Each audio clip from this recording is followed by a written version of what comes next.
Hello guys, thank you for coming back to another Mystery Monday.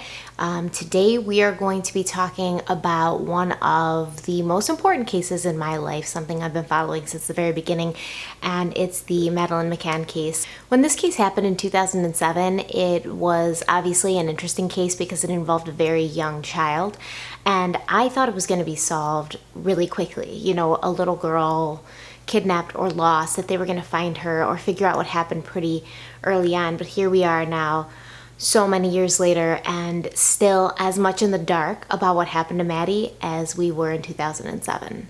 There is a lot about this case. That is why I skipped a week, because it took me 2 weeks to research and look into this case, and I really wanted to get a thorough understanding of what happened and also kind of formulate my opinion in a way that wouldn't be offensive to anybody or cause any problems. So I'm gonna try to do that, but I can't make any promises.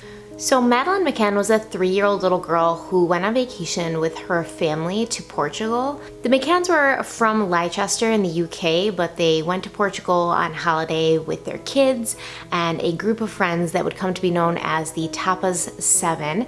We will get to that in a moment, but Jerry and Kate McCann were both practicing doctors back home in Britain, and they got married in 1998. They had Maddie in 2003, and then they had her twin brother and sister Emily and Sean in 2005.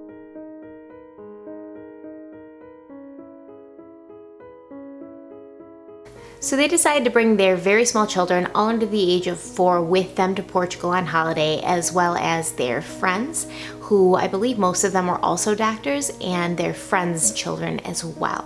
So the family arrived in Praia de Luz, Portugal on April 28th for their 7-night vacation. They weren't staying at a resort, so to speak, as we know it. So when we go to, Mexico or Jamaica, or we go to all-inclusive resorts, it's like a gated community sort of. You go into the resort, everything's closed off from the public. The hotel and the pool and all the restaurants are like right there, and they're all kind of affiliated with the same resort. But this was more of an apartment complex next to a kind of resort area, next to some restaurants and bars and things. So they actually rented a 2-bedroom ground floor apartment in what was called the Waterside Villages. And the Waterside Villages were right on the perimeter of the Ocean Club, which is where they spent their time during the days, bringing the kids to the kids club. Jerry and Kate had tennis lessons, they would spend time with the kids at the pool, etc. The McCanns went on this vacation with 7 other friends and co-workers. Matthew Oldfield and his wife Rachel, David and Fiona Payne, Diane Webster, Fiona Payne's mother, Russell O'Brien and his partner Jane Tanner. Matthew, Russell, and the Paynes studied medicine together at the University of Leicester, which is how they met the McCanns when they moved to Leicester in 2000. Also in attendance were the children of the friends, all under the age of 3. During the vacation, the McCanns and their friends had developed a sort of routine for the evenings. They would put their kids to bed, and then they would go to the nearby tapas restaurant to have dinner. And while they were doing this, every 20 to 30 minutes, they would go back and check on their kids. So let's talk about the day Madeleine McCann went missing, as well as the timeline in the evening that she went missing. So it was Thursday, May 3rd. This was their 5th day there, so they'd already developed a kind of routine like you do as a family on vacation. In the morning, the family wakes up and they're having breakfast, and Jerry and Kate recall that Maddie said to them over breakfast, "Why didn't you come last night when Sean and I were crying?" Went through to have breakfast, and it was at that point that Madeleine said, I was crying last night. "Where were you when Sean and I cried last night?" And it was one of those questions that kind of throws you. We just made a mental note of it, and we said, actually, if we go out tonight, we just need to make sure we're really checking. We wouldn't like to think they might wake up, be crying and looking for us. She basically stated to her parents that she and her little brother had woken up in the night while they were dining at their tapas restaurant and had called for their parents and cried, and nobody had come to get them because their parents were having dinner and drinks at a restaurant nearby. So as a parent, that's hard to hear from me, because if my 3-year-old little girl in the morning said to me, "Where were you last night? I cried for you," my first instinct would be, well, we're not going tonight. You know, the kids are waking up. This is a family vacation. Let's just skip it tonight.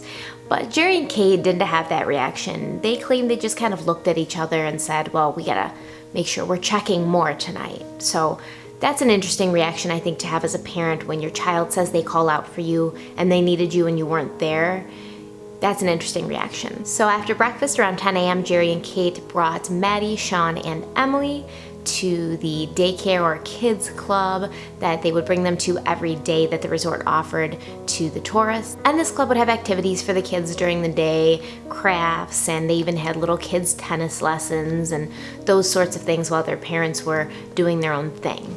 At 12:30, Jerry and Kate picked the kids up from the kids club, brought them back to the apartment, and they had lunch. After lunch, they went down to the pool for a couple of hours to spend some time as a family. At 2:29 p.m., the last known photo of Madeleine McCann was taken sitting by the pool with her father, and I don't know, it's just a sad picture to look at. You know, she's this little girl with her little sun hat on, and she looks so happy, and she looks so excited to be on vacation with her family. She looks so happy, and knowing it's the last picture that was ever taken of her, it's just kind of eerie and sad.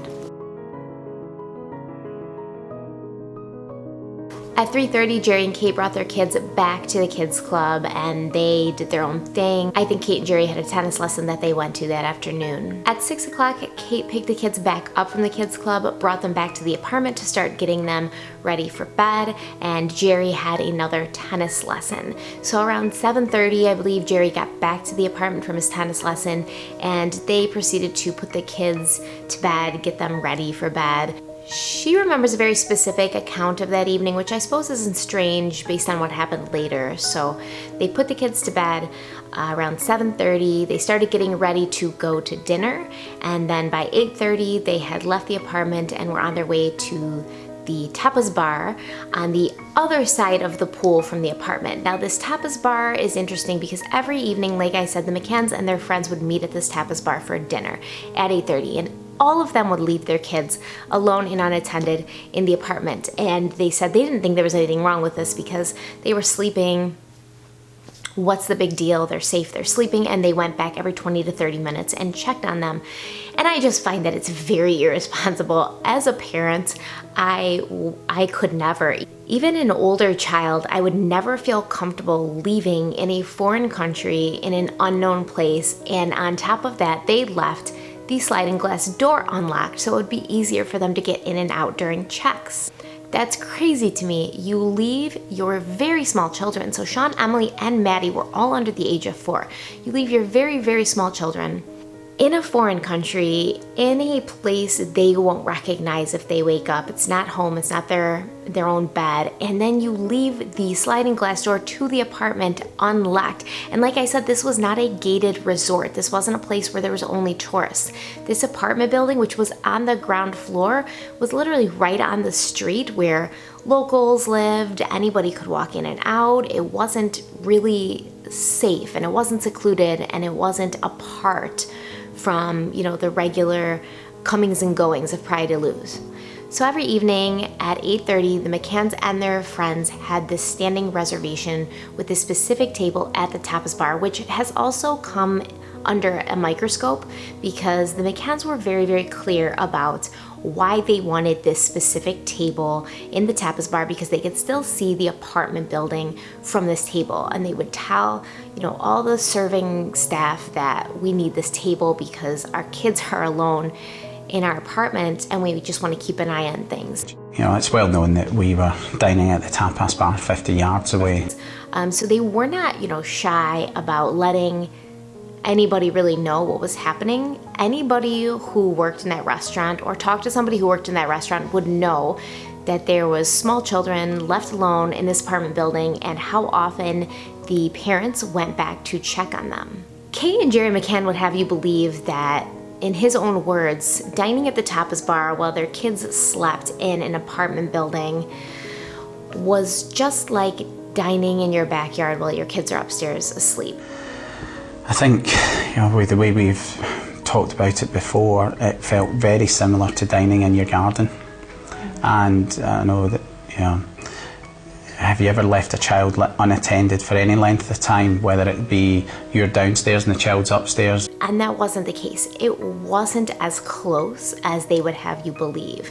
In fact, I think it was like a 5 to 7 minute walk from the tapas bar back to the apartment, especially if you went up the street and through the front door instead of through the pool area and then through the back door.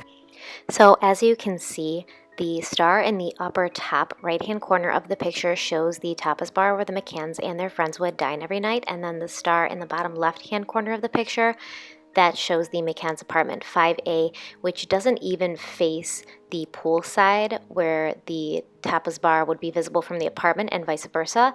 And they would have had to walk right out of the tapas bar and then take a left onto the street and then walk all the way up the street and around the apartment building in order to enter and see apartment 5A. To hear Kate and Jerry describe it, they get very defensive. They try to minimize the distance that the tapas bar was from where their sleeping children were left alone and unattended. You know, I would never have taken a risk. It was something that it wasn't even a decision. That's how safe it felt, you know. What And it didn't help. information did we have to suggest it wasn't going to be safe? We were dining 50 yards away. We were making regular checks. We were going into the apartment, always quiet, every night. I find it incredibly irresponsible, and why they were never held accountable or responsible for this blows my mind. So like I said, the parents would check every 20 to 30 minutes according to them, so here's the timeline of that. So they get to the tapas bar at 8:30, they sit down, order drinks, whatever. At 8:55, Matthew Oldfield leaves the table to go check on his kids. At 9:05, Jerry goes back to their apartment to check on the kids. He goes in through the unlocked sliding glass door and he goes and checks on the kids, and he notices that all three are sleeping and peaceful, but he did say that he thought the door was much wider open than they had left it. So they typically left it like, you know, just open a tiny crack so the light from the hallway would go in the room and the kids wouldn't be scared if they woke up and it wouldn't be completely dark. But he recalls that the door was quite a bit more open than they had left it. So he checked on the kid. He says he walked in and he looked down at Madeleine while she's sleeping and thought about how beautiful she was. And that would be the last time that he would see his daughter. So on Jerry's way back from checking on the kids, he sees a friend that he's met while they've been on vacation, and his name is Jeremy Wilkins. So he stops to chat with him. At around 9:10, Jane Tanner actually claims she passed the two men on the road while she was going to check on her kids. She saw them, but they don't ever recall seeing her, which is kind of weird because it's not as if she would be really far away from them and they wouldn't be able to see her. I feel like if she passed them, they would have seen her. But anyways, she says she passed them on her way to check on her kids. And also, as she was walking up the street, somebody crossed. Like, so if she's walking up this street, on this street, there's a man walking. And she saw this man walking past, holding a small child in his arms, a blonde child with pink pajamas on, and she just remembers at that moment thinking, oh, you know, that child doesn't have any socks on or shoes. Why is this parent bringing this child out in pajamas without any socks or shoes? Because it was kind of chilly at that time in Portugal, and which blows my mind because Jane Tanner, who's going to check on her unattended children left sleeping in a foreign country in a foreign apartment building, is judging another parent for bringing their child out without shoes and socks on. But Jane described the man later as being kind of like Mediterranean looking, and she went out of her way to describe him as not being a tourist, not being like on vacation, that she thought he looked like a local because he didn't dress in the way a tourist would dress. He had dark hair, which was kind of worn in a long style, and she kind of just went out of her way to make a point of making it seem like this man was not a tourist, but was a local or a foreigner. Sketchy appears to be carrying the child in a sort of unusual way. Yeah, I was carrying sort of across the body like that. I suppose in hindsight you probably think somebody would carry them more against the shoulder. So at 9:30, this should have been Kate's turn to go check on the kids, but she didn't. Both Matthew and Russell were getting up at that moment to check on their children. So Matthew offered to check on Maddie and the twins while he was checking on his kids, who were right next door. And Kate said, okay, thanks, and sat down and enjoyed the rest of her food. So Matthew Oldfield, he claims he went in the McCann's apartment and he actually, opened the door to the bedroom and looked in, and he does say that he saw Sean and Emily, but he doesn't recall seeing Madeleine. He just said he kind of assumed she was there. I'm almost wondering if he even went in and looked to check to see if the kids were there at all. Because I think when he came back, he said something like, it's all quiet. I almost feel like he kind of just opened the door and maybe listened in to see if he heard crying, assuming if he didn't hear any crying, the kids weren't awake and they were fine. I think that's what happened. I don't think that he actually went in and physically saw the kids with his eyes, which would change the timeline of this whole evening much more dramatically, especially when considering the couple hours after a disappearance or a kidnapping are the most crucial in finding the person who's been taken. So on 10 p.m., Kate finally does go for her check. Now remember, at this point, 10 p.m., this is 2.5 hours since she's checked on her children or seen her children. Jerry has gone back and checked once, and their friend Matthew Oldfield has checked once for them, allegedly. So Kate goes in to the apartment through the door they all left unlocked. Remember, the door is unlocked. So she goes in through the apartment through the door that's left unlocked, and she notices again, just like Jerry did, that the bedroom door was more open than they had left it. And when she went to reach for the handle to open the door and go in and look at the kids, she claims a wind from inside the room slammed the door shut on her. And this stunned her because she claims they left the windows all closed and locked up. So she opened the door, saw the window was open, and then saw that Maddie was not there, but Sean and Emily were. At this point, she does a couple weird things. First, she leaves the apartment, leaves her 2 other children still sleeping there, even after the door loudly slammed. They were still sleeping. She leaves them sleeping there. She runs back to the tapas bar and frantically and panically tells her friends Maddie's been taken. They've taken her. What's wrong with that situation? Number one, how do you know she's been taken? I mean, she could have wandered off. She could have gotten up. She could be in the bathroom. She could have left the apartment looking for her parents. She could be hiding somewhere, messing around. How do you know that she's been taken? And if you think she's been taken, Kate, why would you leave your 2 other children in the apartment that your daughter has just been kidnapped from and run back to the tapas bar to tell your friends that your daughter's been kidnapped? That was odd to me, and I think it's odd to a lot of people. It's strange to leave your kids alone and unattended in a foreign country with an unlocked door.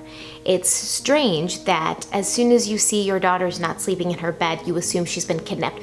And it's strange that after you assume she's been kidnapped, you then run out of this apartment in a foreign country that you left unlocked, that your daughter was just taken from, and leave your other 2 sleeping children still in that apartment. Okay, that's the McCanns and the Tapas 7, or Tapas 9 if you include Jerry and Kate. That's the Tapas 9 account of what happened that evening. Is it true? Is it accurate? Are there holes in the story? We don't know if it's true. We don't know if it's accurate. Yes, there are holes in the story, and there's going to be some things that we talk about, and I'm going to tell you what I think about it. But first, let's go back really quick to why as a parent would you leave your child alone in a foreign country in an unlocked apartment building unattended? Why didn't the McCanns leave them with family members at home back in the UK if they wanted to basically just hang out and play tennis all day and then eat dinner and drinks with their friends at night?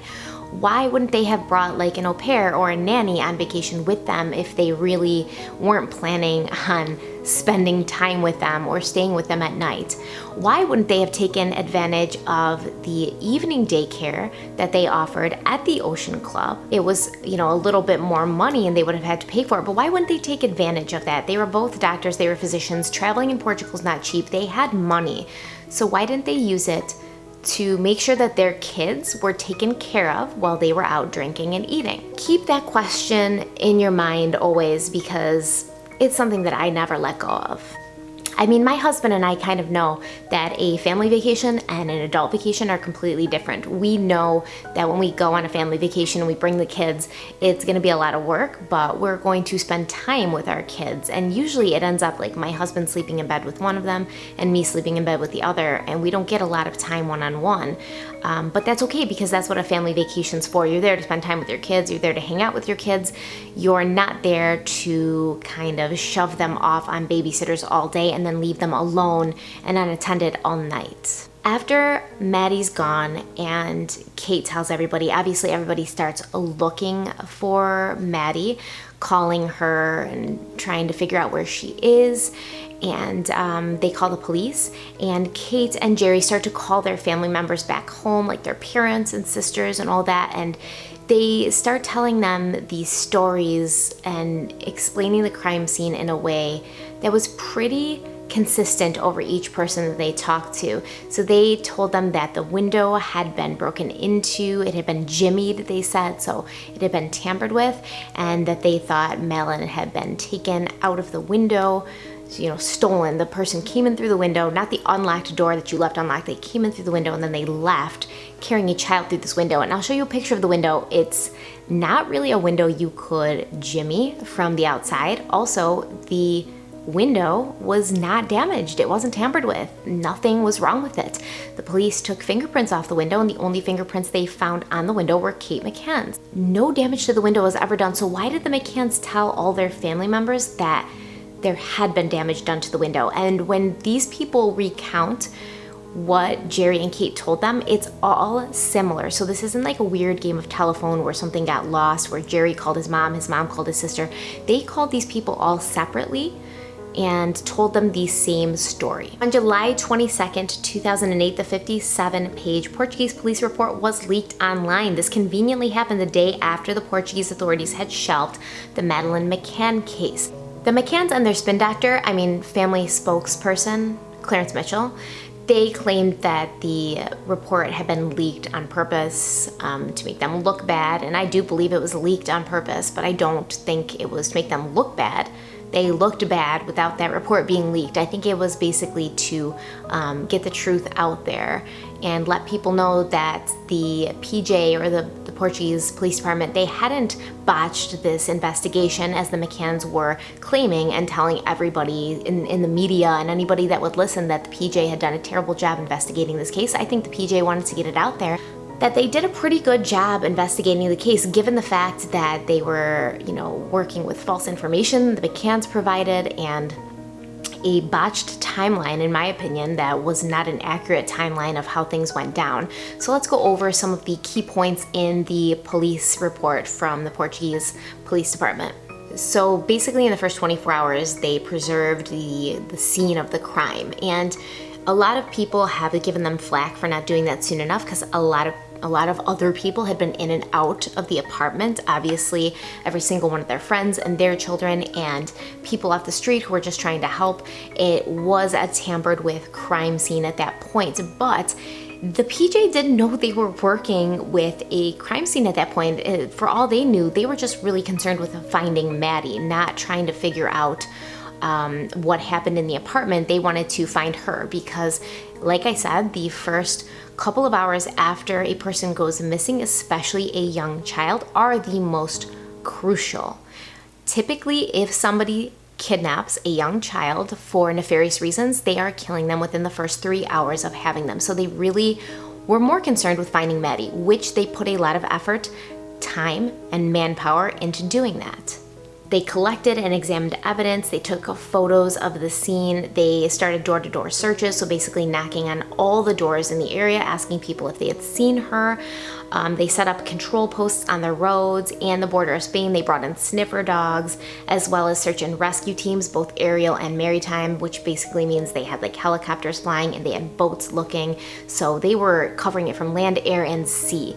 They had people on foot, they had people in boats, they had people in helicopters and planes looking for this little girl. They searched the terrain, they searched people's houses, they searched vehicles on the road, set up at these borders that they had, you know, like they said, they had set up posts on the border of Spain, they set up posts on the road, they were stopping vehicles, searching them. More than 700 people in the following days were interviewed. 100 officers from surrounding areas worked 24 hours a day, and they had regular meetings and follow-ups with each other and with the family. It's clear that the PJ, to me, they spared no expense in manpower and money and time trying to find Madeleine, and they did what they thought was best, which was basically like getting out there and finding her. She wasn't at the apartment anymore. Their main concern was finding this little girl. And how Kate and Jerry can fault them for this, it blows my mind. Another little interesting tidbit from the PJ files showed that the upstairs neighbor of the McCanns in their apartment in Portugal, Pamela Fenn, she claims a couple nights before Maddie went missing, she heard Maddie crying in the apartment below her for hours. So she says Maddie was crying, calling for her father from 10 p.m. to 11:45 p.m. until she finally heard the door open and her parents come home and she stopped crying. Kate and Jerry and the Tapas 7, they claimed they were going back every 20 to 30 minutes to check on their children. Yet we find out that Madeleine, only a couple of days before she goes missing, was crying for almost 2 hours and nobody came to check up on them at that time. Were they really checking in on them as often as they said they were? Or did they just say that they were doing that to make them look less neglectful and less like terrible parents? Let's talk about a couple other things that don't make sense. Jane Tanner and the sighting of the man that she saw walking away with a young blonde girl in pink pajamas, and who she went out of her way to kind of state that this person was not a tourist and was probably a local. Jane Tanner claims she passed Jerry talking to his acquaintance in the street outside McCann's building seconds before she saw a man carrying the girl in the pajamas. So if she passed them seconds before this, why did Jerry and his friend that he was talking to on the street not only not see her, but not see this man carrying the girl in the pajamas? So this would have been literally, you know, minutes after Jerry had checked on the kids and walked outside and seen his friend.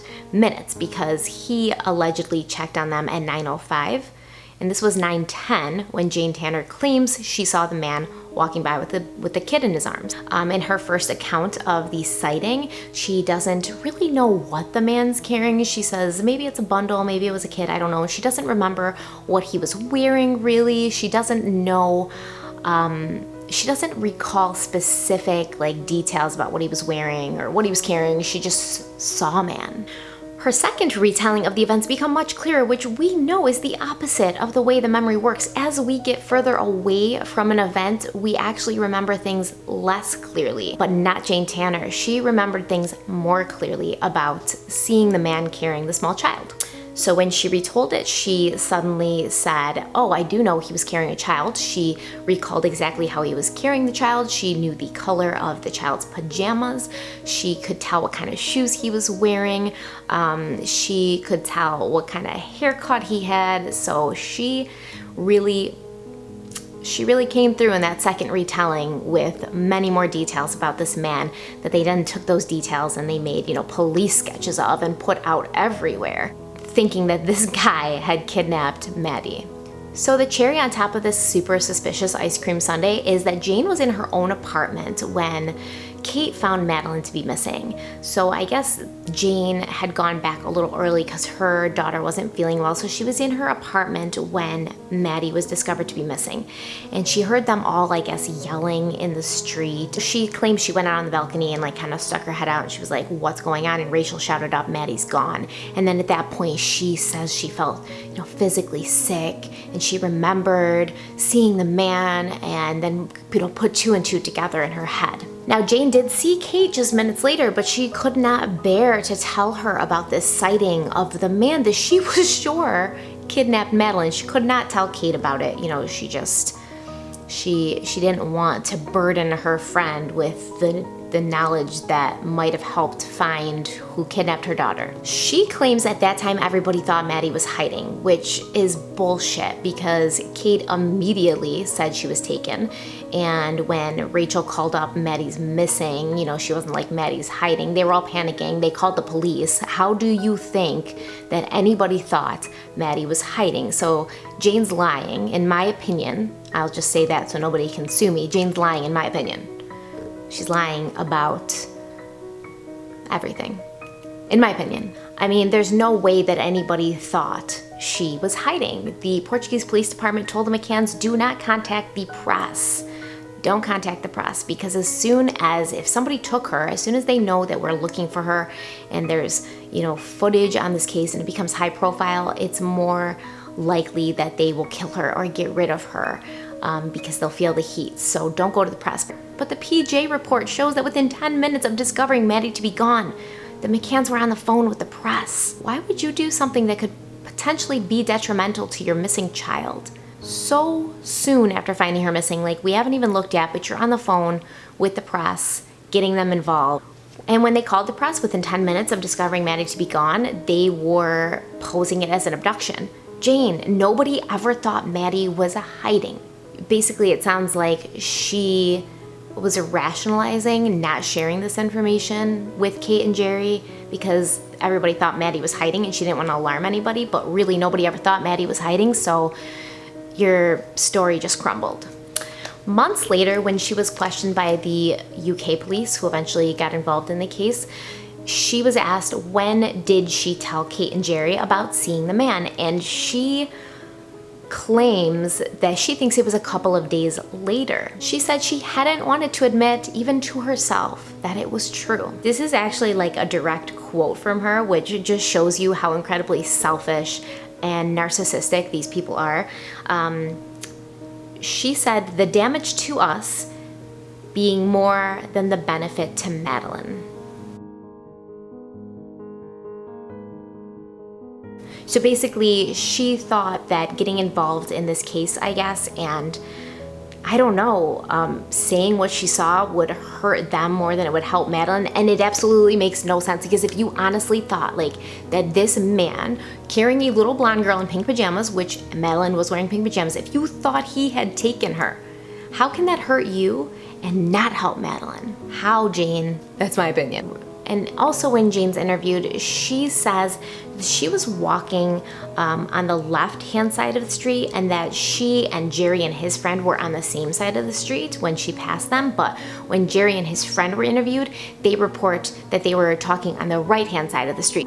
So nothing she says adds up. There's so many holes in Jane Tanner's story. Okay, so like I said, the McCanns phoned and spoke with several people in the time following their daughter's disappearance. They spoke with Trish Cameron, who's Jerry's sister, Brian Healy, who's Kate's father, John Corner, who's Sean and Emily's godfather, Jill Renwick, which is a close friend of the McCanns, and the McCanns described the scene to them one way, a different way when interviewed by the police, and they changed their details of their stories several times. To simplify, the shutters in the window were both reported as being closed. And the McCanns said that they had been forced open for somebody to get in and abduct Maddie. And the police investigated this shutter theory. It was found that the shutters had not been tampered with at all. The window wasn't broken, and the shutters could not even be opened from the outside. Furthermore, like I said, the only fingerprints on that windowsill were that of Kate McCann. The McCanns insisted that the doors to the apartment had been locked, but once it looked as if their window story was not going to get their point of an abduction across, they then changed their story and said that they left one of the doors unlocked so that it would be easier to get in and out and check on the kids. They also said they left it unlocked in case of a fire so that the kids could, get out of the apartment in case there's a fire, because 2-year-olds and 3-year-olds are going to be so calm and cool and collected when a fire happens, and they're going to be like, stop, drop, and roll, and crawl towards this unlocked door that our parents left unlocked for us in case there was a fire. No, that's not going to happen. But That's just Kate and Jerry, showing and telling what great parents they are and how responsible they are. Let's talk about the police dogs now. Eddie and Keela were highly trained, highly sought after police dogs from the UK. So these were not Portuguese police dogs. They can't blame the Portuguese department and say they brought in some biased dogs. These were dogs that were sent to Portugal from the UK once the United Kingdom got involved in the case, and they found some interesting things. So Eddie and Keela were the dogs. Eddie is a cadaver dog, and cadaver dogs are trained to sense decomposing flesh. And not only that, but they can smell the scent of a dead body even after the body's been moved for a very long time after. So if the body's been moved and then the dogs come in a month or 2 months or 3 months later, they can still sense and smell the scent of death. Keela was a blood sniffing dog, so Keela could smell the presence of blood even if the blood had been washed away or washed out of clothes or, scrubbed away. So these dogs were amazing, and they're trained since the moment they're puppies to do this work. They're actually trained in the United States at a body farm, which is, disturbing, but they have such a high success rate that these dogs can literally charge like $700, $800 an hour for their work because they bring in results. What happened when Eddie and Keela were brought in to search the McCanns and their residence and their vehicles? Eddie alerted to an area in Kate and Jerry's bedroom, so the master bedroom. Eddie also alerted to Maddie's stuffed toy, Cuddle Cat, which was her favorite toy that she slept with every night and that Kate paraded in front of the media for months afterwards. Eddie also alerted to an area behind a blue couch in the living room of the apartment. Eddie alerted as well to Madeleine's t-shirt and to a pair of Kate McCann's pants and a shirt of Kate McCann's. So remember that Eddie's the cadaver dog. He smells basically the smell of death, that a dead body has been there. So we've got the master bedroom, Kate and Jerry's bedroom. We've got behind a blue couch in the living room, Cuddle Cat, Madeleine's t-shirt, and Kate's clothes as well. So Keela, the dog who smells the blood and senses the blood, she also alerted behind that blue couch in the living room. Several days later, both the dogs, Eddie and Keela, alerted to the McCann's rental car. Now, the McCanns had rented this car 25 days after Maddie had gone missing, yet both dogs, the dog that smells dead bodies and the dog that smells blood, alerted to their rental car to say that there had been at one point a dead body in that car and blood in that car. Portuguese police asked British authorities to bring over 2 specialist dogs, one who detects dead bodies, the other traces of blood. The dogs reacted in the McCann's apartment and in the family's rental car, which wasn't hired until 3 weeks after Madeleine disappeared. Forensic swabs were taken and sent to the UK for analysis. The leaked results, or at least the Portuguese interpretation of them, caused a sensation. They took a swab of DNA from the apartment and I believe from the vehicle, and it came back as a match for Madeleine McCann. So this was a DNA kind of like a profile match. So I guess that this maybe wasn't Madeleine, maybe it was one of her brother or her sister, maybe they get a nosebleed or something in the car. I don't know. That's what the McCanns said. You can believe whatever you want to believe about that. Dogs searched 5 residences of, people that they felt might be involved, and only the McCanns' apartment was alerted to by the dogs. Only the McCanns' vehicle was alerted to by the dogs. That's just something to think about.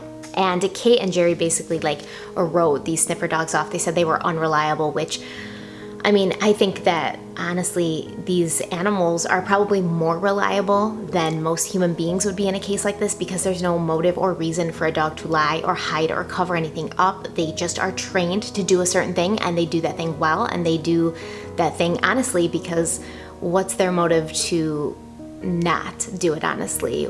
Dogs don't lie. And at one point, Kate and Jerry were asked about what they thought about the sniffer dogs and what they thought about what they found, and Jerry comes back with this really sarcastic, jerky remark, like, I don't know, ask the dogs. Like, what is that about? Like, we can't ask the dogs. How can you explain the coincidence of the scent of the cadaver felt by British and not Portuguese dogs? Sandra, maybe you In should your be asking apartment? the judiciary because they've examined all this. But don't you, so you don't have any explanation for that? Ask the dogs, Sandra. Ask the dogs, no, Jerry. Now I think that I feel free to ask you. Don't you feel free to answer me? I can tell you that we've obviously looked at evidence about cadaver dogs, and they're incredibly unreliable. Unreliable. Cadaver dogs, yes. That's what the evidence shows. If they are tested scientifically. Do you remember that exchange? I remember as if it was today. He answered me, ask the dogs. And What did you think about I replied, I'm asking you, Jerry, I think it was something like that.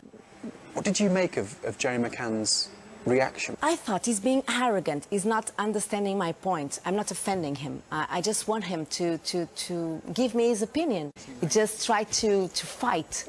And the reporter who asked him wasn't trying to be, an asshole about it. She was just asking him, what did he think about it? And he gets so defensive. They always get so defensive in interviews. Like, it's more important for Kate and Jerry to let the world know that they are good parents, to let the world know that this wasn't their fault, than to actually, find out what happened to Madeleine.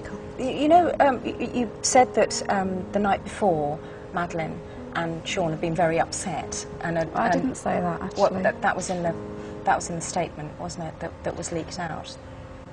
Was that not the case? Was she not upset the night before and talked to you the night before? What we said is there, and it was the next morning, Madeleine had said to us, why didn't you come when we cried last night? And at the time, we thought that's odd, and we looked at each other and we asked her directly when she meant, and she just dropped it and moved on. So I wanted to just take a second and point out something from that previous clip. The way the host tells Kate, when you said the kids were crying for you, and Kate says, I never said that, and then the host just taps the report, really gently and says, well, it was here in the report. And the look that Kate gives is so dismissive and so just sarcastic and horrible and attitudey, and that's kind of why people think that they react badly to things and they just get really defensive. I actually zoomed in on her face so that you could see the look again. So here it is. And that's why they hired Clarence Mitchell. So I told you we were going to talk about their spin doctor, their PR consultant, at a later time, and let's talk about him really quickly. I don't want to spend too much time on him because I think it speaks for itself, the fact that they hired him and that he worked for them for several years after Maddie went missing. Clarence Mitchell has more than 30 years of communications and senior level engagement in government relations experience gained at the highest level of the UK media, HMG Civil Service, the Conservative Party, and latterly public relations. His public affair clients have included the Iraqi Prime Minister, the government of Iceland, Microsoft, Bank of America, Lloyds Banking Group, Heineken, Hewlett-Packard, and Costa Cruises. Within his crisis management portfolio, Clarence provided strategic counsel to Costa's chairman and CEO during the Costa Concordia cruise liner disaster in Italy in January 2012. Okay, so pretty much he's a spin doctor, right? He's a cleaner. When things happen that make somebody look bad or that make a company look bad, Clarence Mitchell comes in and he coaches and trains these people to make themselves look not as bad, and he deals with talking to the media so that they don't say anything stupid in front of the cameras, and he's a public relations person. Do you watch Ray Donovan? Clarence Mitchell's like Ray Donovan. He comes in, and when you do something stupid, Clarence Mitchell comes in and fixes it for you, and he gets paid quite well to do so. So why, when their daughter goes missing, their baby daughter, their 3-year-old innocent little daughter, do the McCanns feel it necessary to hire a PR person? Of all things, what's that about? Initially, I guess he was sent from the government to help them with the media, and then this millionaire British guy continued to pay his salary so he could stay on with the McCanns. But then once the McCanns, started looking not so great to the public eye, this millionaire benefactor backed out. He was like, I don't have anything to do with this, and the Madeleine McCann Fund continued to pay for Clarence Mitchell's high salary. And the Madeleine McCann Fund was basically a public fund set up by the McCanns for people to donate money to so that they could help find Maddie. It would help cover expenses. So Mitchell claims that he was working for the government when the news of Madeleine's abduction broke. I was asked to go to Portugal to help with the media frenzy that was developing. In September, I decided I wanted to work full-time to help the McCanns with their campaign. So I left the government and Brian Kennedy stepped in to pay my salary. That's the rich British millionaire that paid Mitchell's salary for the McCanns. Some months ago, Brian Kennedy withdrew from funding it, and so the Helping to Find Madeleine Trust is now paying me to help continue the search for Madeleine. The Helping Find Madeleine Trust that he's referring to, the one who pays his large salary to continue to help the McCanns with what? The media frenzy, their horrible public image, I don't know. Anyways, the trust was set up by the McCanns in 2007 to raise money to help find Madeleine. It goes right to Kate and Jerry, so they decide what to do with that money, like to pay the salaries of unimportant and unnecessary positions such as Clarence Mitchell's. So I mean, it's something like 11 million pounds or something has been spent of, you know, donations and people who wanted to help find Madeleine. So these are like children who emptied their piggy banks, you know, older people who like donate their social security checks. Like these are people who just have felt so bad about this and wanted this little girl to be found, and they were willing to sacrifice and donate to the McCanns, who are not poor people. And the McCanns then decided what to do with this money, which was pay Clarence Mitchell and pay off their mortgage on their home, because that's what you do with money that's given to you in order to find your daughter. And, you know, obviously there's other expenses. So the McCanns are being sued right now by ex-detective Goncalo Amaral, and he's suing the McCanns for basically covering up their daughter's death. So the book is called The Truth About the Lie, and he wrote this book stating his theory that he believes Madeleine died in the apartment, probably accidentally, that her parents covered it up and made up this whole kidnapping story so that they wouldn't look bad or get in trouble or go to jail. And he wrote a book about it, which you can't even find on Amazon. Try finding any book on Amazon that wasn't written by Kate McCann about Madeleine. No book about Madeleine can be found on Amazon besides Kate McCann's book, because the McCanns have blocked all of these. And then they sued him for libel, and then, you know, they won, but then later that decision was reversed, and now he's basically suing them back. And if they lose this court case, which is currently going on, the rest of the Madeleine McCann Fund is going to be wiped out by that. So I feel like a lot of that money in the Madeleine McCann Fund went towards court fees for all the people that the McCanns have sued and all the people that have sued the McCanns. Basically, that's what it's been paying for. So a donation to the Madeleine McCann Trust is a donation to help keep her parents out of prison, in my opinion. So let's go over some of these figures. So it shows basically the donations they received between May 2007 and March 2008, and then it shows what's going out between May 2007 and March 2008. And you've got £250,000 for search fees, including private detectives, campaign management, including PR fees, so that's Clarence Mitchell right there, and that's £123,000.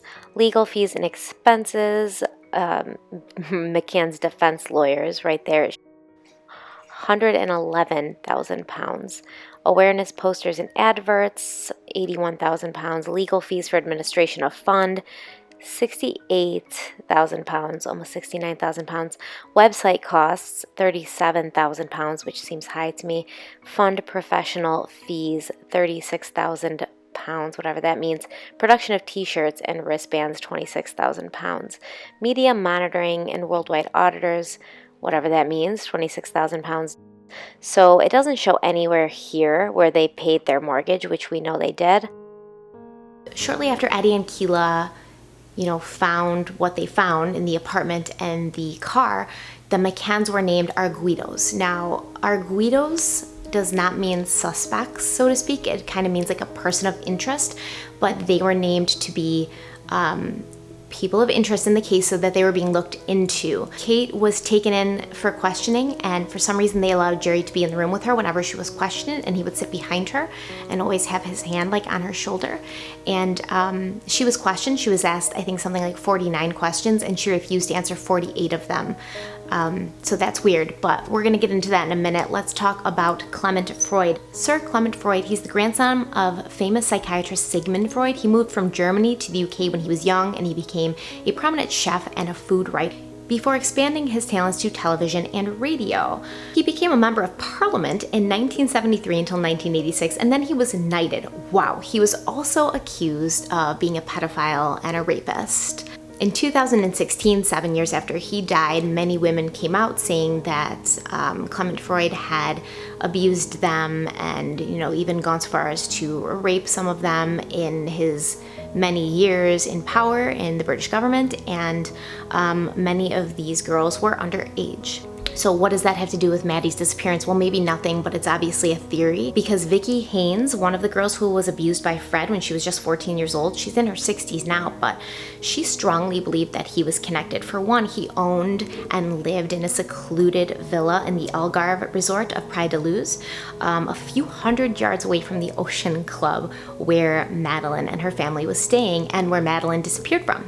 Her son Mason allegedly had emailed this information to Operation Grange, which was the name of the operation once the British government got involved in it. They named it Operation Grange. So Mason emailed this information to Operation Grange and never heard back, and they claimed they never received it, but then they later found it, hidden, and thanked him for the information. Additionally, Clement Freud had Kate and Jerry to his villa about 2 months after Maddie went missing for lunch, a visit that Kate McCann recalls fondly in her book about her missing daughter. The McCanns say they received a letter at the beginning of July from Freud saying he was ashamed about how the media was treating them and how the Portuguese police department was treating them and intruding in their lives, and he basically said, I own a home right around the corner from you, would you like to come over? And he ended it with, like a cheeky, I cook pretty good meals, because he's a chef, like, haha. So why did a man who kept himself isolated and kind of apart from everybody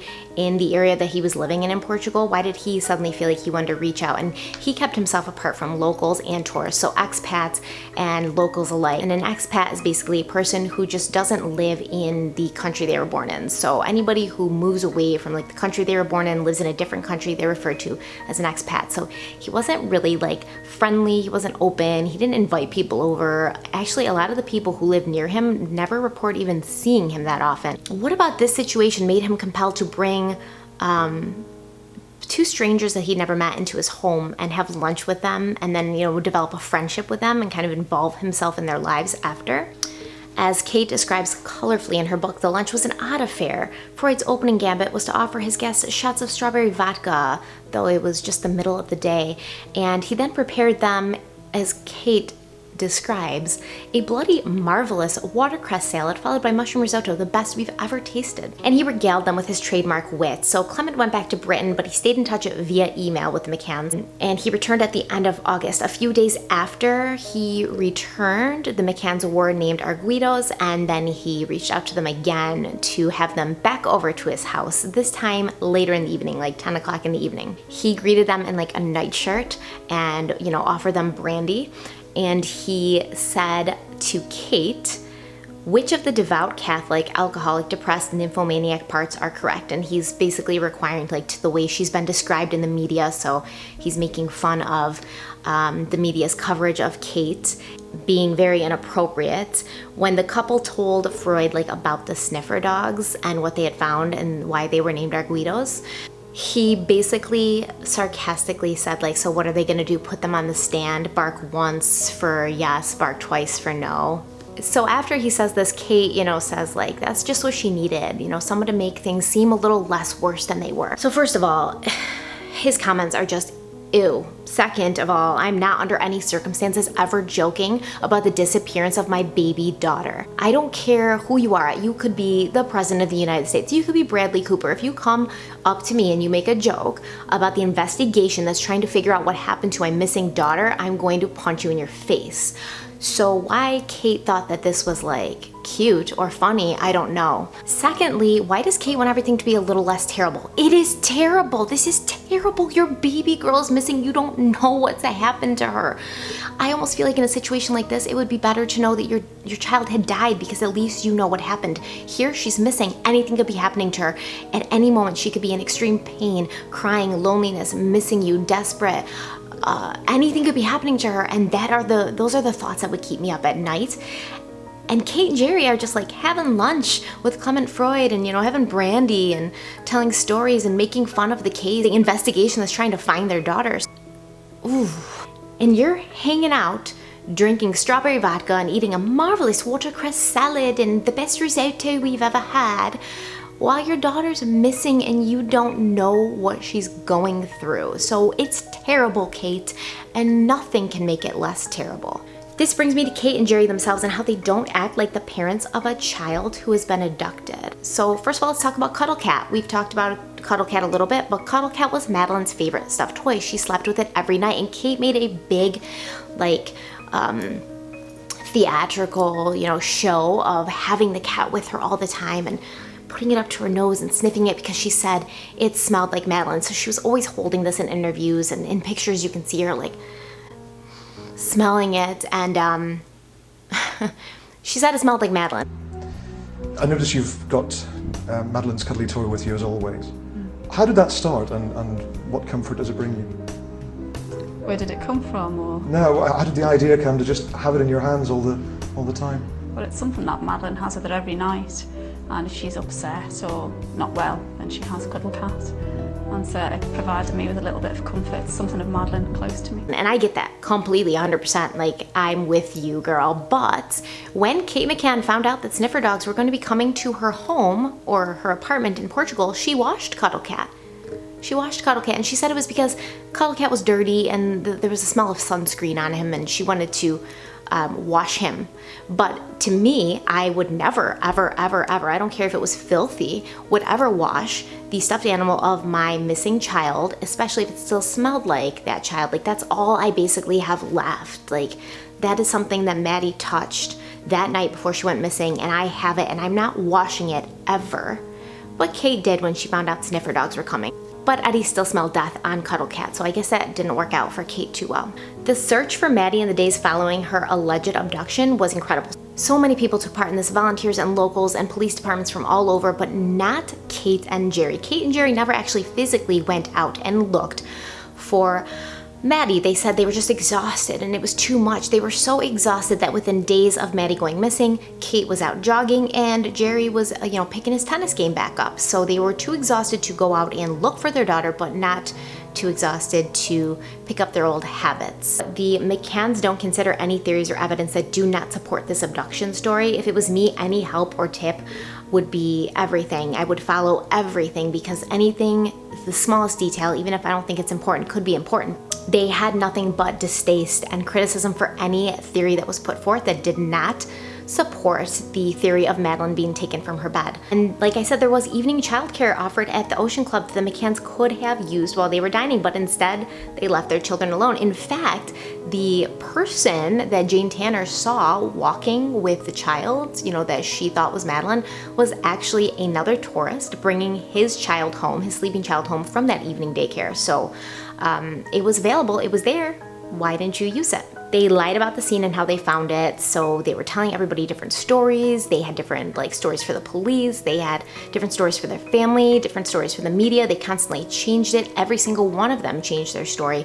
And I just don't see, if you want your daughter to be found, why you wouldn't give the truth, because that's the best way to help your daughter become found. But they, wanted to change their stories and lie, and then they didn't take part in the recreation of the event. So the McCanns or any of their friends in the Tapa 7, they never came back to Portugal when asked by the police department, because they wanted to create a recreation, hoping to figure something else out or get another lead on how to find Madeleine, but they didn't want to do that.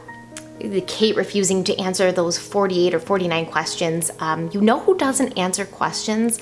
Somebody who's pleading the fifth. You know why you would plead the fifth? To not incriminate yourself. So why would you as a mother not answer questions the police are asking you so that they can help find your missing daughter?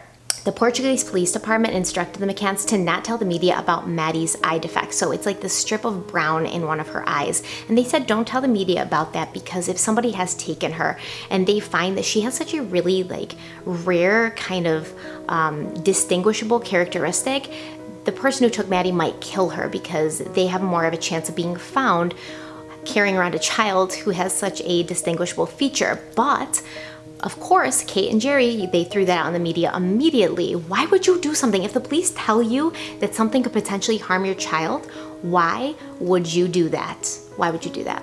The McCanns never seem like distraught. They're always controlled. They're always polished. Kate's always got perfect hair, perfect makeup. They're always dressed really nicely. They seem completely like in control and cold and, you know, just kind of controlled, and they claim that they were coached to be this way because if a kidnapper had taken her, they would get off on their distress. But I just feel like as a parent of a missing child, you probably maybe wouldn't be able to control that, and there would be times where you would see a crack, or you would see tears, or you would see, you know, just cracks in that controlled exterior that you were trying to hold up, and you never see the cracks. Kate and Jerry never crack. They never show any emotion. They never show anything except complete, like, leveled off, kind of just chill, you know, recounting the story, smiling, laughing, seeming really like, it's almost like people who are acting the way they think they should be acting if they were upset. The way Kate and Jerry describe Madeleine is always physical. She was so beautiful. She was so cute in her clothes. When she was born, she was perfectly formed. It's so weird that I could not find anything like talking about her personality or what she liked to do. And I just feel like I have a young daughter. My daughter's 20 months old. Like, if she went missing, I would be telling all these stories about all the crazy things she did and the songs she sings and, you know, the words she's starting to say. And I just, why are you only describing your daughter in a physical manner? Even when Jerry says he went into the bedroom and saw her last, he looked down and said how beautiful she was. I never hear like anybody describe her personality, except the only time I can find anything about her personality or mannerisms were talked about when Kate said she was a difficult child, that she was like colicky for the first 6 months of her life and she gave her parents a hard time. That's not the way I'm describing my baby girl if she's missing and I don't know where she is. I'm not like gonna talk about like how much of a pain in the ass she was for the first 6 months of her life.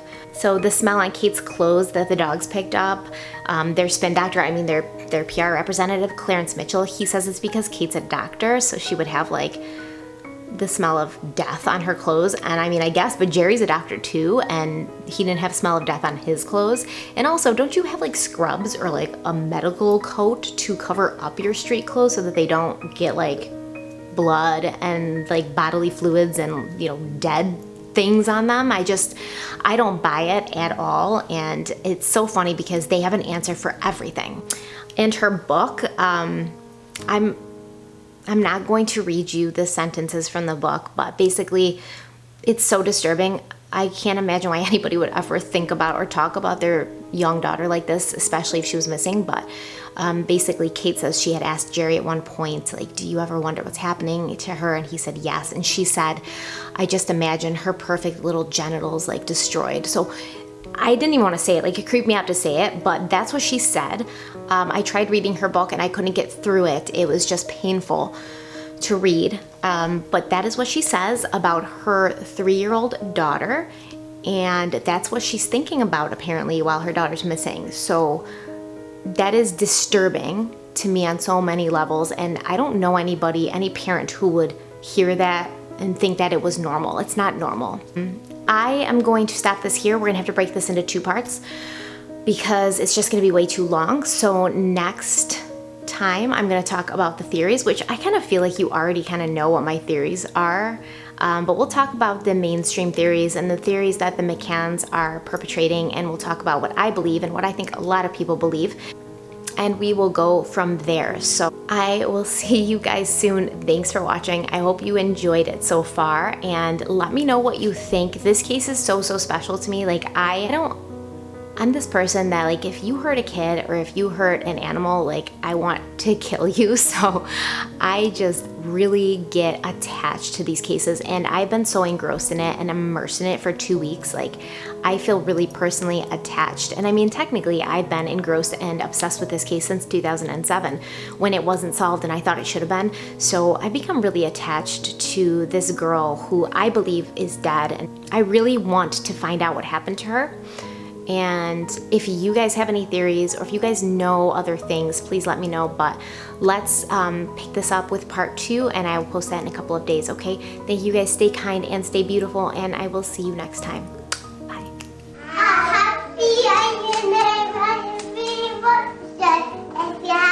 And you know it.